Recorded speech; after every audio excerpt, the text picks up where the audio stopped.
السلام عليكم ورحمة الله وبركاته. ورونا من تابر اللي أشمار كفون جرة جرتو بلي ومبقى جراتني بقى ربين دبر فتي ذاتا مالتين قاتي سنين جتشا أما اللي افتمري كيساني كيس ربين بركاي سني فاقاو سنين جرب بلي وان أرى مالك بتلوفتي يفتون جتشون كيساني ملو أرى مجتي تنرى دبتو بربادة تشيانا وارا دبتي كان هو يعني اللي وانا شنرى دبتو سني تكو جدو بلي يعني warroonni ahla sunnii taatan jechuudha. Waan namni irraa haasa'ee fi waan namni irraa dubbate waan beekin callisuu irra isinii wayyaa.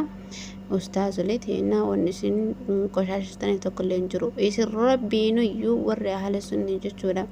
Warri rabbiinuu arshi gubbaa hin jiru jedheetiin warri nama mormusanii jechuudha. Yoo rabbiin arshi gubbaa jira jedhee warroonni quraana irraa isinitti himuyyuu hin taa'amoo hin ciisamoo hin dhaabata akkamitti ta'a akkamitti hirkata warra jedhee nama mormudha jechuudha ummanni kuni. haa ta'ullee waa'ee gaafii mucaan gaafate irratti deebiseef ustaazana Shee'anawaari laallatuun akkuma beeytanii daawaa Shee'anawaar jala yoo galtanii gaafii deebisuudha. Maaltu halaala maaltu haraama? Shee'anawaar sanirratti waan haraama ta'e haadharraa abbarraa akkaataa jaartiitti fuudhanirraa akkaataa namni kenna seera fi heera uummanni keenya irratti wal fuudhurraa karaa kamtu dogongora akkaataa dubartiin dhiirti yookaan jaartiin nikaa yoo walirraa buusan ni kenni isaa akkamitti irraa bu'aadha akkamitti immoo maaltu haqaadha akkas irratti fatwaa kennanii Shee'anawaar jechuudha. Akkuma beekamu Shee'anawaar namni wallaalu hin jiru. Rabbiin umrii isaanii nuuf haa dheeressu ammallee akka isaanii kana dabalee nuuf haa kennu. Shee'anawaar jechuun ka ijaa namni bal'aan hin beekne namni waa'ee shari'aa hin beekne namni waa'ee maaltu haraama fi maaltu halaalaa addaan hin beekne Shee'anawaar irraa baratedha jechuudha. Namni akka isaanii fatwaa addaan baasee takka ifa baaseetiin ijoollee karallee banii bilbilallee taananii deebisee jarallee taa'ee akka deebii isaanii kennuu ta'e taananii gahee guddaa nama taphataa jirudha Shee'anawaar. Kanaafuu mucayyoon tuni gaafii isaan gaafatan keessaa fuutee ustaazaa dubartii takka osoo hin laallatin fuudhee jedhee gaafii mucaan gaafate irratti amma dubbii san irratti waan san hunda dubbatuuf miti dubbii san irratti Shee'anawaar isin baantan kana dubbiin dubbate zinaa irratti dalage noo habibti akkaataa ati itti fahamtetti malee Shee'anawaar zinaa dalage hin jenne. Seera shari'aa keessatti dubartii ta'uu yoo laallatee fuudhu shari'aan kenna ni hayyama gini akkaataa itti laallatanii jira. Shari'aa islaamaa keessatti zinaa irra dalagee laalladhu hin jenne fuula isii laalladhu jedheen hayyama malee shari'aan islaamaa jechuudha.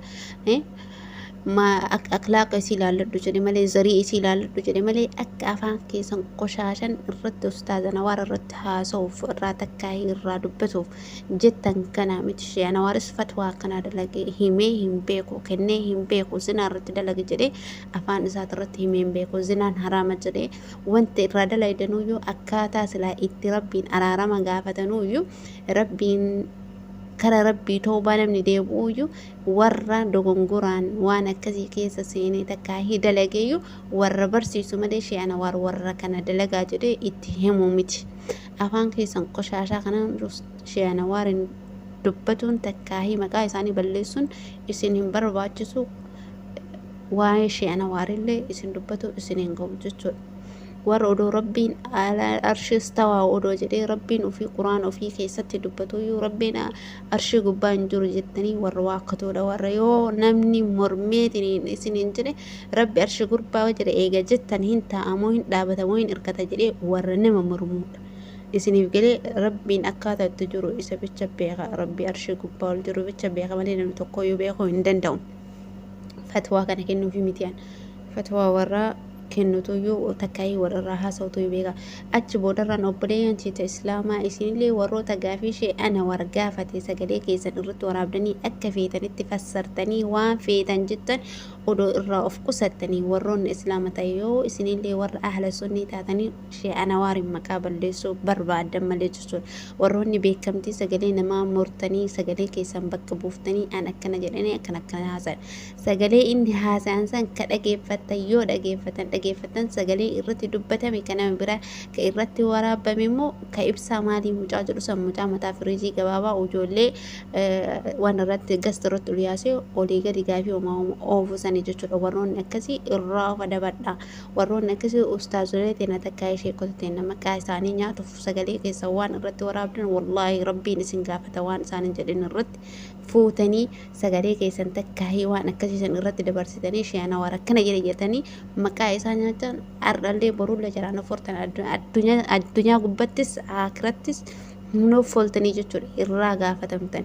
Kunillee warri mataan qulfii warri akkan haasa'uu sagalee san qabatee takkaahii beekumsa isaanii hin beekan osoo beekanii silaa waan akkasiisan qabatanii olii hin ba'an jechuudha. Sagalee isaanii ta namni biraa ta'e irratti waraabee gaafii isaanii ta isaan nama biraatii deebisan ibsaan maalii ibsaa kan jedhamu suni mucaan tiktaakaraa sun fuudhee achirratti maxxansiisan fuudhanii sagalee isaa san olii gadi oofanii shi'ana waar akkana jedhanii warroonni dubbataa jiran isin warri shi'ana waar irra haasoftan wallaahi shi'ana waar hin gahuumii dhuufuu shi'ana waar hin geettu jechuudha. Mucattiin tun dhugaa isinii hima.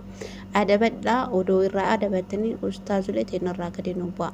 Ahli sunniin akkaataa itti hordofattanitti hordofadha waan keessanii akkaataa rabbiin itti gabbartan itti gabbara. Namni isin tuqe tokko hin jiru, namni isin dubbate tokko illee hin jiru.